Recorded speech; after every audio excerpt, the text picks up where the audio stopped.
Hello বন্ধুরা, আমি পাপিয়া বাঁকুড়া থেকে চলে এলাম আর একটা তোমাদের খাবার রেসিপি নিয়ে। চলো, কে কে ভালোবাসো অবশ্যই কিন্তু আগে কমেন্ট করে জানিও। হ্যাঁ, দেখতে তো পেলে আমি কি বানাচ্ছি। হ্যাঁ গো, হ্যাঁ, বিরিয়ানি বানাচ্ছি। এখানে বিরিয়ানি বানাচ্ছিলাম, মাংস দিইনি আজকে, শুধু আলু আর ডিম দিয়ে বিরিয়ানিটা বানিয়েছিলাম। আর মাংস ছিল কম, অল্প মধ্যে। ওটা কিন্তু আমি মটন চাপ বানিয়েছিলাম, মটন ছিল একটুকু, সেটা আমি মটন চাপ বানিয়েছিলাম। আর এদিকে ডিম আলু দিয়ে বিরিয়ানি বানিয়েছিলাম। দেখো, মটন চাপ করবো বলে সেটা আগের থেকে মেখে রাখছিলাম। সব রকম আদা রসুন পেঁয়াজ বাটা আর কাজু, একটু পোস্ত এই দিয়ে একটু টমেটো দিয়ে পেস্ট করেছিলাম, সেটা মাখছিলাম। আর দিয়েছিলাম তোমার বিরিয়ানি একটু মশলা আর একটু টক দই আর নুন হলুদ জিরে গুঁড়ো, এগুলো থাকবেই।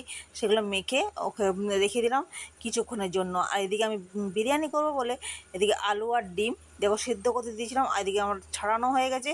তা আর বেরেস্তা করবো, সেখানে আমি পেঁয়াজগুলো কুচি করে নিচ্ছি ঘ্যাঁচ ঘ্যাঁচ করে। বেশিক্ষণ টাইম লাগে না, হাতের কাছে সব কিছু জোগাড় থাকলে সব কিছু তাড়াতাড়ি হয়ে যায়। দেখতে পাচ্ছ, আলুগুলো ভেজে নিচ্ছি।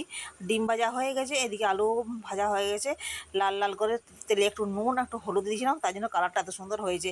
এদিকে বেরেস্তা করবো বলে দেখো পেঁয়াজগুলো ভেজে নিচ্ছি। পেঁয়াজ ভাজতে কিন্তু বেশিক্ষণ টাইম লাগবে না, আঁচটাকে একটু মিডিয়াম আঁচে রাখলেই কিন্তু তাড়াতাড়ি কিন্তু ভাজা হয়ে যাবে। আর নুন দেওয়া চলবে না, নুন দিলে আগে একেবারে সে ঘাটা ঘাটা হয়ে যায়, বেরেস্তার মতন বেরেস্তা থাকে না। তাই জন্য নুন দিইনি, দেখো এমনি ভেজেছিলাম। আর এদিকে দেখো বিরিয়ানির মশলাটাও কিন্তু আমি কষে নিচ্ছি। ডিম আর আলু দেবো তো সেই জন্য বেশিক্ষণ টাইম লাগবে না, মাংস দিলে একটু মাংসটা সিদ্ধ হতে টাইম লাগে। তাই মশলাটা দেখো কষানো হয়ে গেছে। এদিকে আমি লক্ষ্মী হাঁড়িতে করে বিরিয়ানিটা দম দেবো। তার জন্য দেখো একটু সামান্য ঘি দিলাম, একেবারে সামান্য ঘি, খাই না গো এখন শরীরের জন্য।